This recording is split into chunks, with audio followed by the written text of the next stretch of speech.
మేస్త్రిని చూసినంత చీపుగా ఎవరిని చూడలేదు. తన పనిని బట్టి అట్లా తనని చూస్తున్నారో లేక మనిషిని బట్టి అట్లా చూస్తున్నారో నాకైతే అర్థం కావట్లేదు. ఒక మేస్త్రి పెళ్లి చూపులకి వెళ్ళి నేను మేస్త్రిని అని చెప్తే చాలు, మేస్త్రి అట్లయితే మా పిల్లని మేము ఇయ్యము అని అంటున్నారు. మరి అట్లా ఎందుకు అంటున్నారు ఏమో. పోనీ అన్ని నచ్చి ఓకే అయ్యి ఏదన్నా కట్నం దగ్గరికి వచ్చేలేకి నువ్వు చేసేది బోడి మేస్త్రి పనే కదా, నీకు 20,000 30,000 ఎక్కువ కట్నం, అంతకు మించి ఇస్తారా అని అంటారు ఏ పేరెంట్స్ అయినా.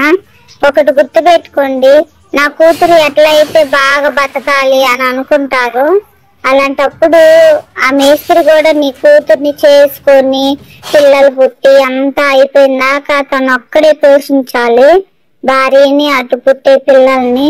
ఒక్కడు ఎంత కష్టపడితే ఒక కాపురం పైకి వచ్చిద్దో ఆలోచించుకోండి.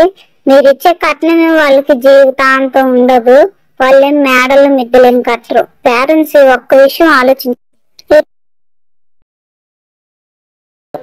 ఒక మేస్త్రి పెళ్లి చూపులకు వస్తున్నాడంటే తన వెనక ఎంత వస్తుంది, తనకి ఇల్లు ఉందా లేదా, ఏదన్నా పొలం ఉందా లేదా అని ఆలోచించుకునే పేరెంట్స్ ఎంతో మంది ఉన్నారు ఈ రోజుల్లో. తన ఇల్లుని తన పొలాన్ని ఉందా లేదా అని క్యాలిక్యులేట్ చేసే పేరెంట్స్ తన చేతిలో మంచి పని ఉంది, ఎప్పటికైనా ఎదగలుగుతాడు, ఎప్పటికైనా నా బిడ్డను బాగా చూసుకోగలుగుతాడు అని ఏ పేరెంట్స్ అనుకోరు. ఎవరైనా మనసుని బట్టి పోరు, వెనుకుండే ఆస్తిపాస్తులను బట్టే ఎవరైనా పిల్లని ఇచ్చే రోజులు ఇవి.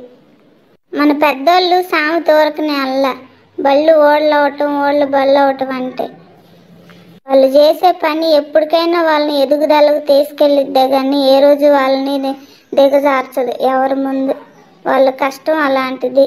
దయచేసి ఎప్పుడైనా మేస్త్రుల్ని గౌరవించడం నేర్చుకోండి. వాళ్ళు పడే బాధ, వాళ్ళు పడే కష్టం ఈ లోకంలో ఎవరూ పట్టలేదు. ఇంతమంది నీడను బతుకుతున్నారంటే అది వాళ్ళ చలవే. ఒక